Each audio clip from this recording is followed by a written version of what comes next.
Sí, fue la decisión de una jueza. No sé, Rosa Isela, si nos quieres platicar. Desde que Rosa Isela era secretaria de Seguridad, se estuvo trabajando para su liberación, sobre todo por la tortura que él recibió durante su detención. Rosa Isela, si quieres comentar. No venía preparada, Presidenta. Hoy en el gabinete se informó que el Juzgado Tercero de Distrito de Procesos Penales Federales en el Estado de México dictó sentencia absolutoria a Israel Vallarta Cisneros ayer 31 de julio, quien estuvo privado de su libertad casi 20 años, sin sentencia exactamente. Es desde el 8 de diciembre de 2005, fecha de su detención, que enfrentó un proceso penal por su presunta participación en los delitos de delincuencia organizada y privación ilegal de la libertad en la modalidad de secuestro, señalado de formar parte de una banda de secuestradores. Y se llevó por parte de la Fiscalía General de la República en la causa penal 100-2010, que incluye la participación en diversos delitos y pues hubo, imagínense, casi 2 décadas de un proceso penal que ha estado plagado de quejas, amparos, denuncias.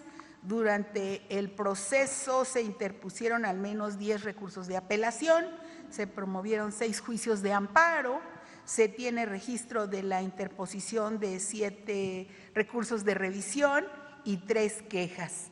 El 8 de junio de 2022, el Comité contra la Tortura emitió un comunicado al Estado mexicano, que es el que se estuvo siguiendo, solicitando garantizar la atención médica y psicológica adecuada e inmediata, tanto de las medidas de protección para evitar represalias por haber presentado una denuncia ante el Comité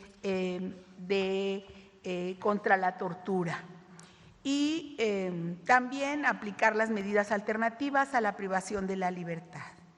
El 9 de julio de 2024, el Ministerio Público de la Federación presentó conclusiones acusatorias solicitando la imposición de una pena muy grande por los delitos que hemos mencionado. Y pues desde la pasada administración, el Gobierno federal ha brindado atención permanente a la familia de Vallarta Cisneros, en especial a su esposa, a quien se ha apoyado con las gestiones para recibir atención médica, además de brindarle las atenciones sobre las visitas y demás, llamadas telefónicas, bueno, apoyo, digamos, desde la parte social. Entonces, bueno, pues ya está terminando pues este proceso penal tan largo, casi pues exactamente en el 2025 se cumplirían 20 años sin sentencia. Eso sería, Presidenta. Sí.